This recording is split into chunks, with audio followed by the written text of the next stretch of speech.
마지막 주일 예배에 참석하여 11조를 드리고 예물을 드리며 유종의 미를 거두려는 성도들이 있습니다.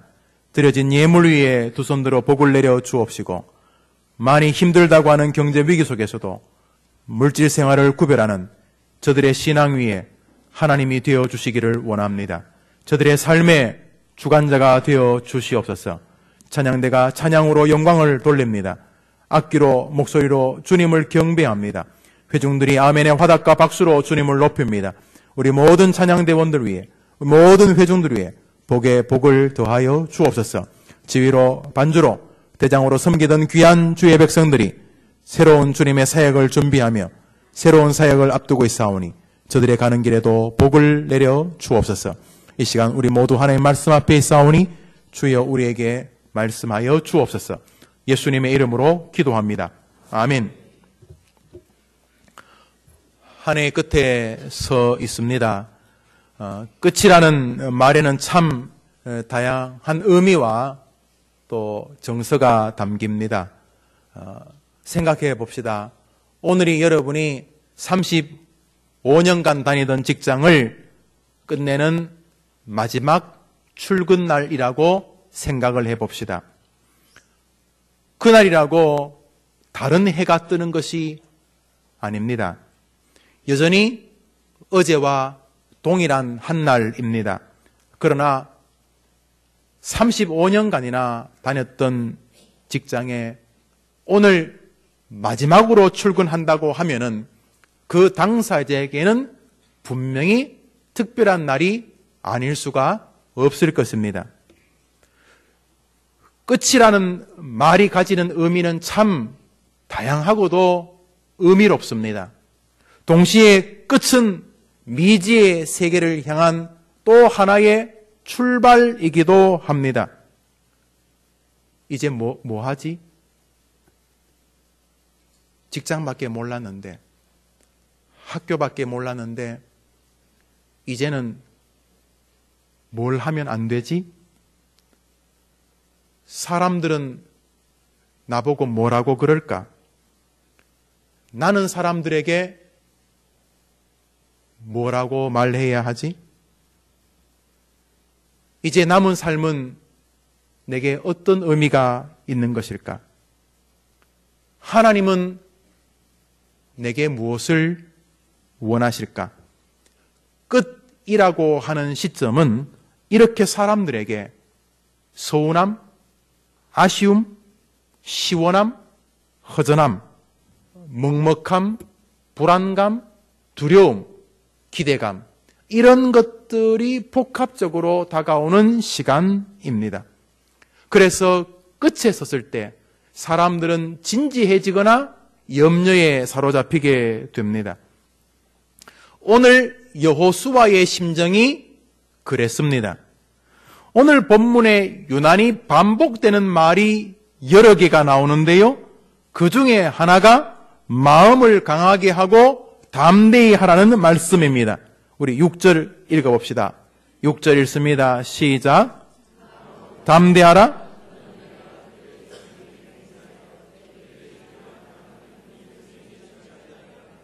우리 7절 전반부를 읽읍시다. 시작. 오직 강하고 극히 담대하여. 9절 읽습니다. 시작. 내가 내게 명령한 것이 아니냐? 강하고 담대하라. 두려워하지 말며 놀라지 말라. 오늘 강하고 담대하라. 담대하라, 마음을 강하게 하라는 말을 하나님께서 9절밖에 안 되는 구절에 3번이나 강조하고 있습니다. 사실은 3번이 아닙니다. 1절부터 9절까지 이 강조가 3번이지 쭉 베어져 있어서 1절부터 9절까지의 색채를 따진다면 강하고 담대하라는 것이 이 구절들의 색깔이 될 것입니다. 왜 하나님께서 여호수아 1장에 여호수아에게 강하고 담대하라고 말씀하고 계시는 것입니까? 그것은 여호수아가 지금 무척이나 심리적으로 불안하고 염려에 사로잡혀 있었던 것이 분명하기 때문일 것입니다. 또 하나, 강하고 담대해야지만 하나님께서 무슨 일이든 하실 수가 있기 때문일 것입니다.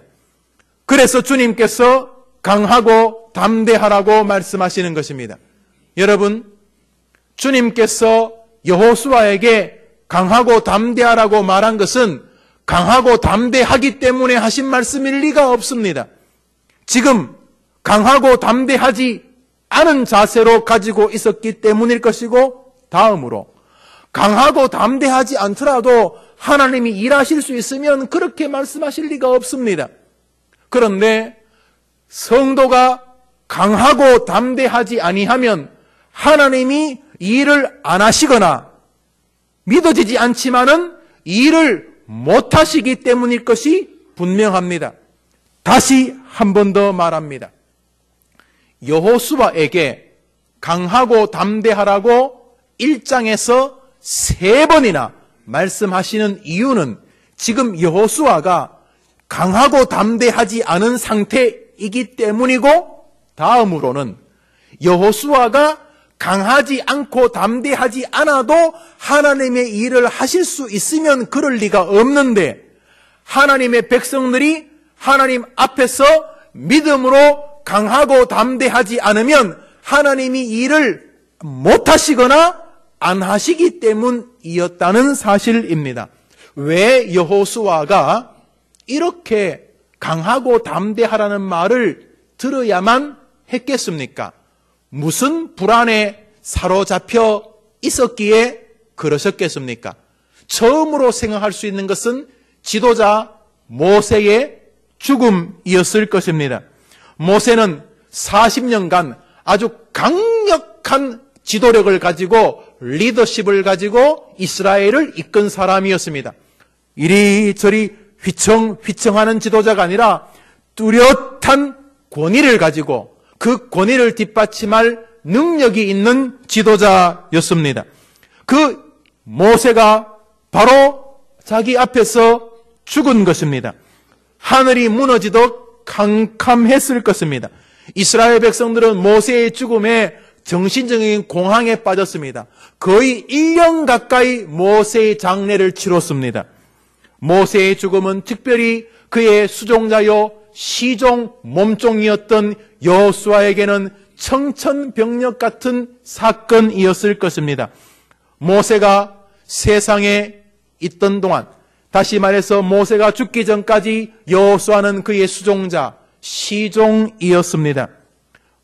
여호수아는 요셉의 후손 에브라임 지파의 사람이었는데 이스라엘 출애굽 초기 40일 동안 가나안 땅을 정탐하도록 뽑힌 12사람 중에 한 명으로 채택된 이후로부터 모세에게 발탁되어 모세의 시종이 되었습니다. 시종이라면 비서라 이래 보시면 되겠습니다. 그는 40년간 모세의 그림자가 되어서 신복으로 모세와 동고동락하였으며 충성되게 지도자 모세를 섬겼습니다. 모세가 기도하러 가면 회막 밖에서 모세가 나올 때까지 회막 밖에서 그를 기다리는 사람이었고, 이스라엘이 전쟁할 때는 모세를 대신해서 모세가 산 위에서 손들고 있는 동안 모세의 장군으로 최전방에서 최고 적지 앞에서 목숨을 다해 모세를 대신하여 싸우던 모세의 장군이었습니다. 그는 힘을 다해 큰 일을 맡기든 작은 일을 맡기든 정성을 다해 모세를 동력하던 모세의 사람이었습니다. 그런데 그의 주인 모세가 그를 떠난 것입니다. 큰 별이 떨어졌을 것입니다. 다음으로 여호수아가 불안에 잠겼을 이유를 생각해 보면은 모세를 보면서 가졌을 열등감이 하나 있었을 것으로 보여집니다. 여호수아가 모세를 따라다니면서 자신과 다른 인물이라는 것을 느꼈을 것입니다. 손을 들면 전쟁을 이깁니다. 손을 내리면 전쟁이 집니다. 기도하면 하늘에 메추라기 때가 와서 200만 명이 배가 터지도록 먹습니다. 기도하면 하나님께서 불뱀에 물려 죽어가는 자를 살리십니다. 백성들이 목이 말라 절규할 때 지팡이로 바위를 치면 물이 쏟았고, 지팡이를 바다 위에 내밀면 홍해가 갈라졌습니다. 무엇보다 여호수아는 하나님이 직접 부른 사람입니다. 물에서 건져내어서 그의 삶에 미디안 골짜까지 쫓아가셔서 모세야 나하고 일하자 주님이 직접 콜링한 사람입니다. 그에 반해서 자기는 그런 게 하나도 없습니다. 자기는 하나님이 부른 사람이 아니고 모세가 세운 사람입니다. 자기는 솟는다고 전쟁을 이기거나 지팡이를 내민다고 바다가 갈라진 적이 없는 사람입니다. 그 모세 밑에서 그는 적지 않이 열등감을 가졌을 것입니다. 물론 모세를 시기하는 열등감으로 보여지지는 않습니다만 와, 대단한 어른이시다. 내 생애에 저런 분 밑에서 한 생애를 산다는 건 얼마나 축복이었는가 그랬을 것입니다. 그런데 모세가 죽었습니다. 그리고는 모든 이스라엘의 지도력을 자신에게 넘기고 하늘나라 가버렸습니다. 아니, 모세가 이끌어도 사람들이 말을 안 듣고 모세가 이끌어도 돌멩이로 모세를 죽이려던 사람인데 모세 같은 능력도 없는 자신이 이걸 어떻게 해야 되겠는가? 심각한 한계성에 빠졌을 것입니다. 무엇보다 이 사람 데리고 가나안 땅에 들어가는 것 또한 걱정거리가 아닐 수가 없었을 것입니다. 자기 혼자 혈혈단신으로 뛰어든다면 해보겠으나 모세도 못한 것 아닙니까? 이 백성들 데리고 가나안 땅에 들어가는 건 모세도 못했던 것입니다. 아니 그 어른도 못했던 것을 내가 어찌 하겠는가? 이런 것들이 여호수아에게는 물밀듯이 염려로 다가온 것이 분명합니다. 그는 모세의 죽음이라는 끝에 서 있고 새 시대라고는 출발에 서 있습니다. 마치 52주일 가운데 52 마지막 주일에 서 있는 우리 심정 같습니다. 어떻게 해야 하겠는가? 그때 하나님이 여호수아에게 나타나서 하신 말씀이 이것입니다. 너는 마음을 강하게 하고 담대히 하라. 너는 두려워하지 말라. 우리는 여기서 담대함이 여호수아 뒷장에 나오는 모든 승리의 출발이라는 사실을 알게 됩니다. 한번 따라할까요? 담대함이 승리의 시작입니다. 담대하지 아니하고도 승리한 사건들을 제게 한번 이야기해 보시기를 바랍니다. 다니엘, 사드락, 메삭, 아벳느고, 바울, 베드로, 여러분의 위대한 선진들 가운데 담대하지 아니하고도 특별한 능력을 발휘한 사람을 못 찾으실 것입니다. 놀랍게도 믿음은 담대함이라고 하는 출발선에서부터 시작되어지는 것입니다. 두려워 말고 남자답게 강건하라고 요청하시는 것은 하나님이 그래야 일하시기 때문인 것입니다. 히브리서 10장은 말합니다. 오직 나의 의인은 믿음으로 말미암아 살리라.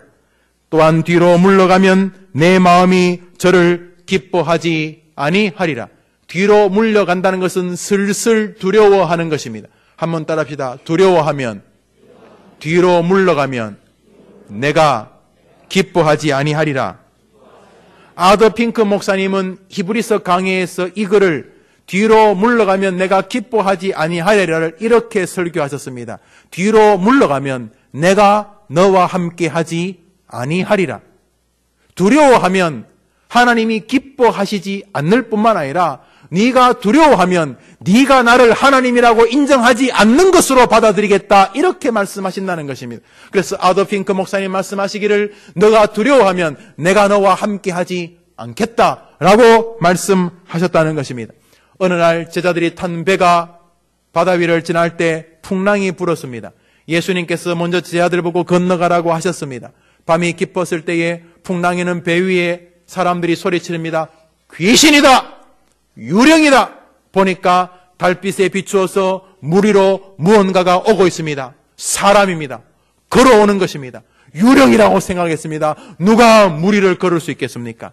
그때 사람들이 주님이다 이렇게 말했을 것입니다.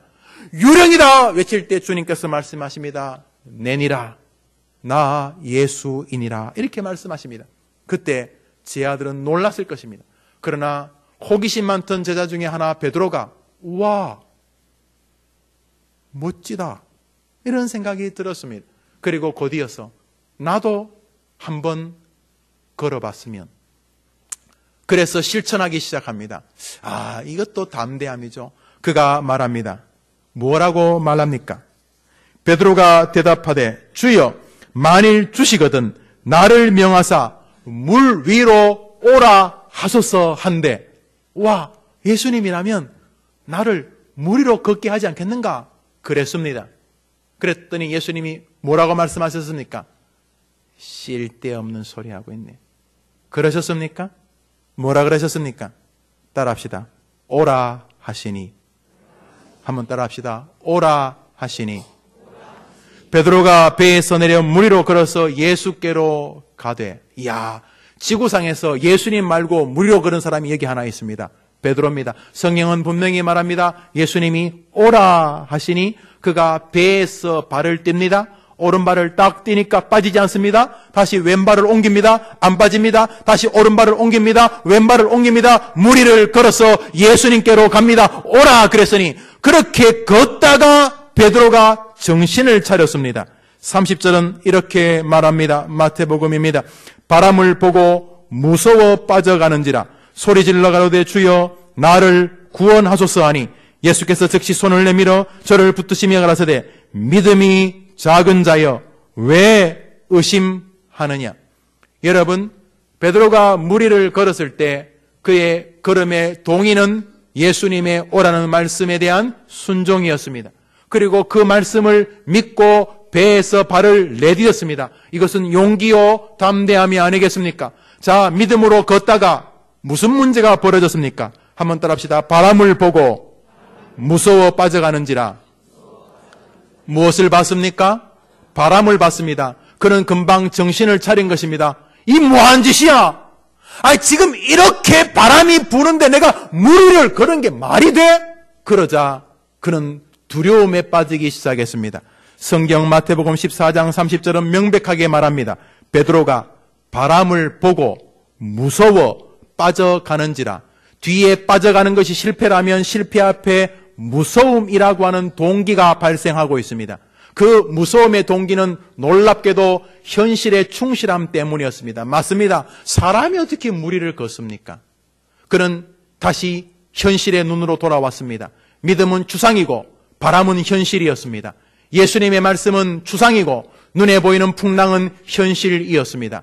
믿음은 추상이고 가난은 현실이고, 믿음은 추상이고 낙방은 현실이고, 믿음은 추상이고 병은 현실이고, 끊임없이 현실을 봤는데 그것은 두려움으로 나아가게 하였고 신앙의 파손으로 떨어지게 되었습니다.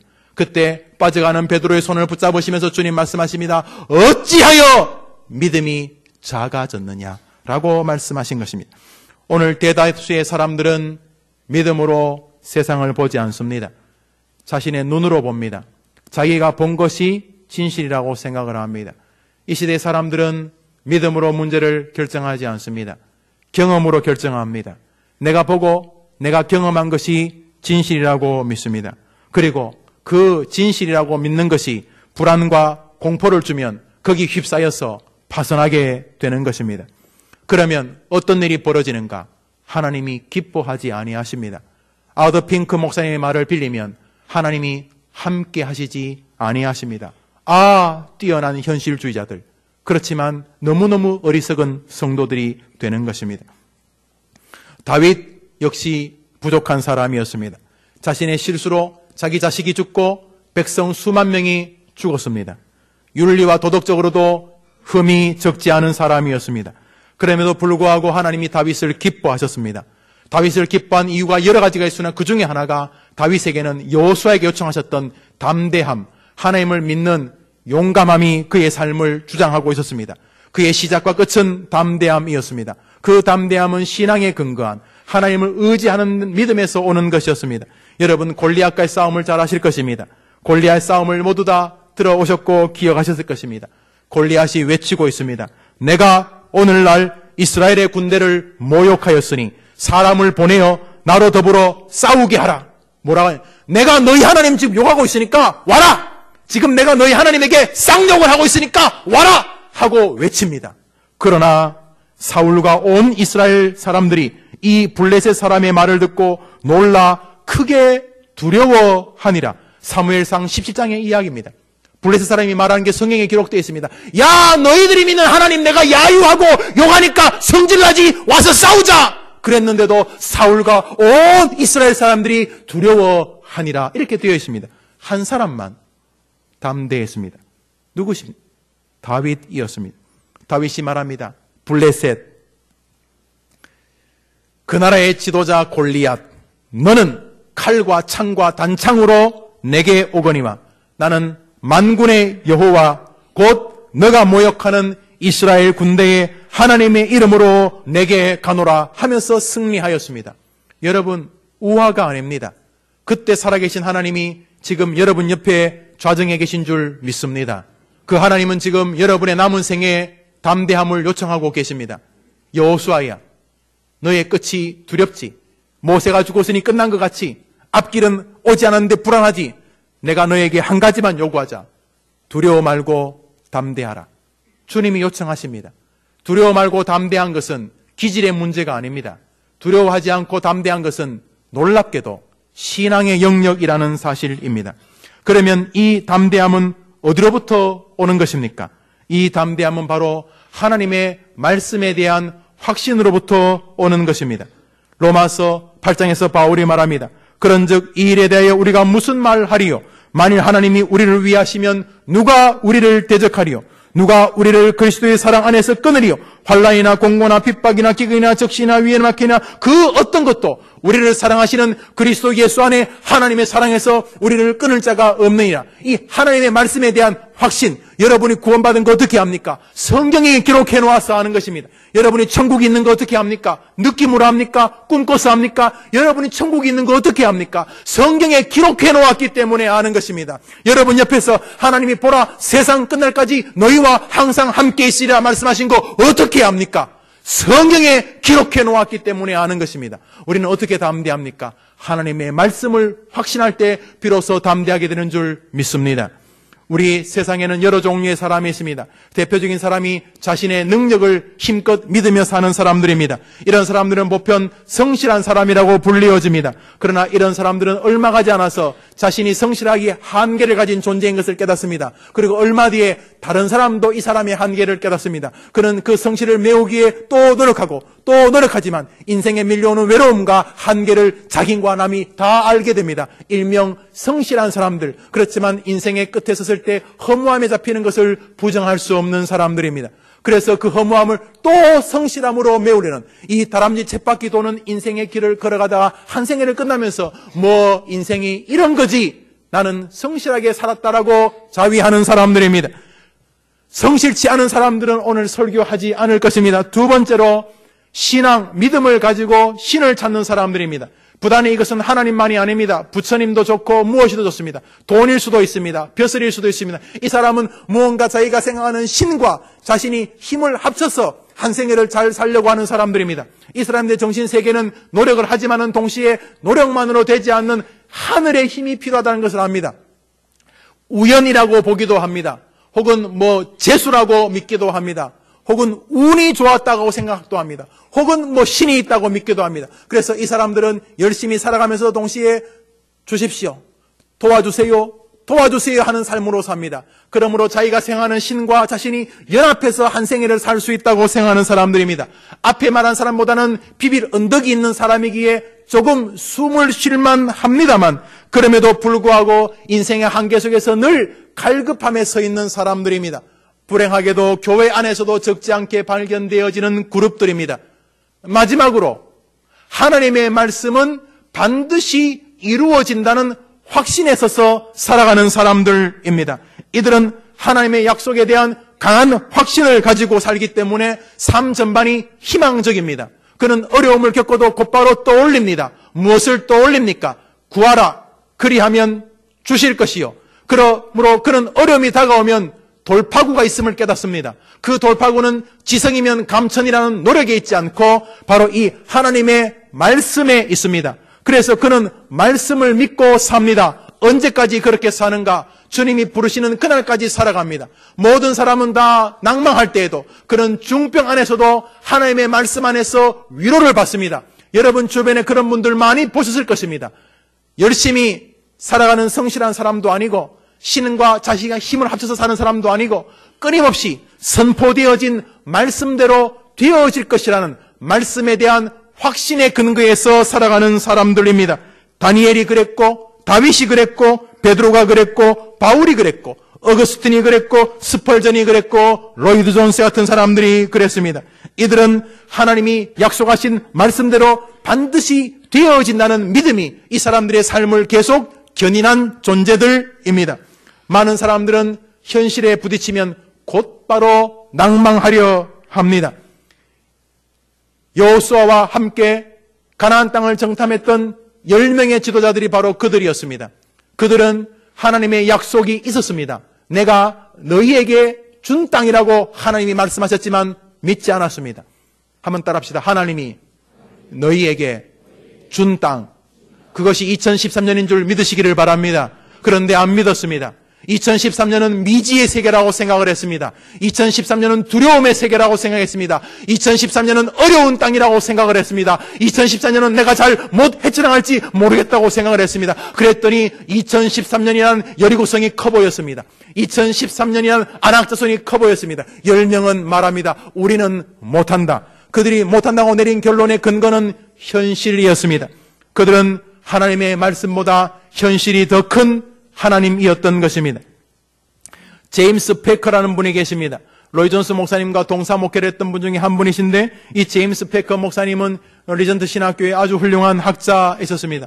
성공회가 내놓을 만한 분이고 노인갓, 하나님을 아는 지식이라는 부류의 명작을 쓴 목사님이십니다. 제임스 패커 목사님의 글에 이런 글이 있습니다. 믿음이 없는 사람들은 결국 세상이 두렵기 때문에 그의 삶의 기조는 결국 걱정이고 그의 시각은 결국 부정적일 수밖에 없다. 제임스 패커가 뭐라고 말했냐 하면 하나님이 없는 사람의 기조는 결국 두려움이고 삶의 기조는 걱정이고 삶의 흐름은 결국 부정적일 수밖에 없다 그랬어요. 반대로 하나님이 있는 사람은 세상은 해볼 만한 세계이고 세상은 소망이고 세상은 낙관의 장일 수밖에 없는 것입니다. 무엇이 그것을 가능하게 하는 것입니까? 믿음인 것입니다. 하나님의 말씀에 대한 신뢰인 것입니다. 우리의 삶이 요동치는 것은 놀랍게도 하나님의 말씀에 대하여 우리가 확신하지 않기 때문인 것입니다. 하나님께서 말씀하셨습니다. 담대함을 가지고 믿음의 길을 걸어가지 않는 사람을 내가 기뻐하지 아니하노라. 아더 핑크 목사님은 함께하지 아니하겠노라. 그러므로 주님은 우리가 함께 하나님과 일하면서 하나님에 대한 믿음을 담대함으로 드러내기를 원하고 계시는 것입니다. 요한복음 14장은 말합니다. 너희가 내 이름으로 무엇을 구하든지 내가 너희에게 그대로 시행하리라. 주님께서 약속하셨습니다. 그러므로 우리는 이 땅을 살면서 내 힘을 믿는 게 아닙니다. 한번 따라합시다. 주님께서 시행하시리니. 우리는 주님의 능력을 믿고 사는 사람들입니다. 열심히 사는 걸 욕할 수는 없으나 기독교인들은 열심히 살면서 그 열심히 삶의 열매를 먹지 않습니다. 우리는 내가 하나님의 능력의 열매를 먹고 사는 사람입니다. 그 능력의 열매를 먹기 위해서 오늘도 성실하게 주님 앞에 담대하게 직장과 학업, 내 인생을 걸어가는 사람들이라는 것입니다. 주님, 우리에게 크게 요구하지 않습니다. 주님, 우리에게 겨자씨만한 믿음만 있어도 함께 하시겠다고 약속하셨습니다. 겨자씨를 이스라엘 가서 보니까 정말 작더구만요. 참깨의 한 3분의 1만한 것 같아요. 요만한 겨자씨. 그 겨자씨만한 믿음만 있어도 산을 옮길 수 있다 그랬습니다. 주님이 우리에게 요구하시는 겨자씨만한 믿음은 바로 담대한 신앙으로 보여집니다. 존 월튼이라는 사람이 있습니다. 엘리자베스 2세에게 서라고 하는 자기를 받은 영국 사람입니다. 71살 때 지금 현재 여왕인 엘리자베스 2세에게 이게 우리가 말하면 무공훈장 이런 거예요.